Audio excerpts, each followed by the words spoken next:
But Leo, Buddhism and Hinduism are actually different. Buddhism doesn't have a god. What are you talking about?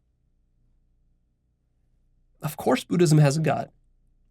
The god of Buddhism is Mu, the ox, no self, Buddha mind, the Dharmakaya, nirvana. These are various ways of talking about God within Buddhism. The mistake that some Buddhists make and some Hindus make is that they think that there's a substantial difference in enlightenment between the Buddhist no self and the Hindu self with a capital S, as though these are two different things, two different enlightenments. They're not two different enlightenments. What there are degrees of awakening. At the earliest stages of awakening, usually what you become conscious of is the truth of no self. That's a powerful insight, but that's not the end of the road. And usually that's not enough to have consciousness of God.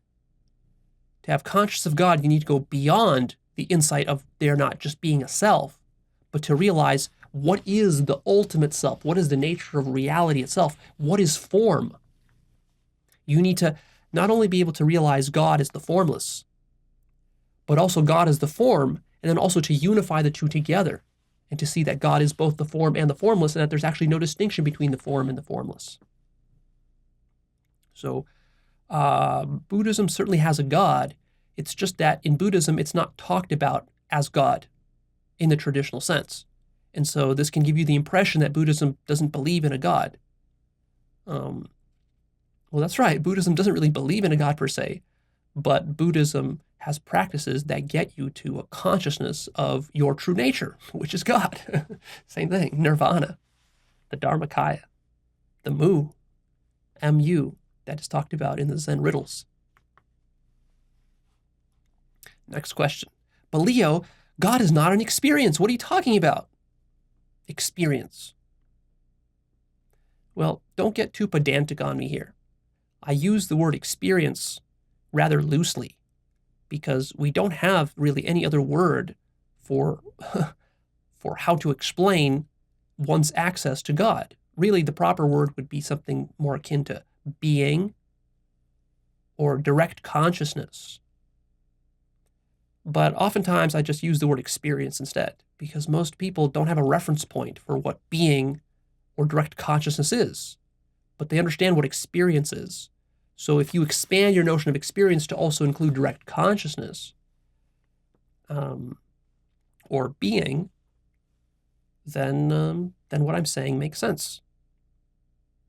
Also understand that when you're coming into contact with the Godhead, the pure formless God, which is free of any sensation or any quote unquote experience, there's kind of like no experience there, it's just like nothingness, the void.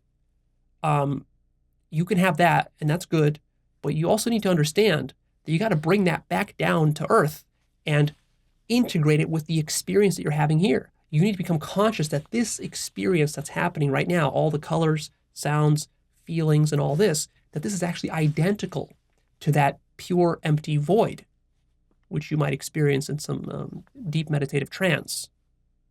See? So the fact is that this experience right this very moment is God. You just need to become conscious that that's what it is. That will recontextualize the experience that you're having here to the point that you're not even going to think of it as an experience anymore. Really what's happening here is not an experience. We conventionally call it an experience, but what's happening here is just absolute truth. Absolute truth is happening at all times. There's nothing but absolute truth.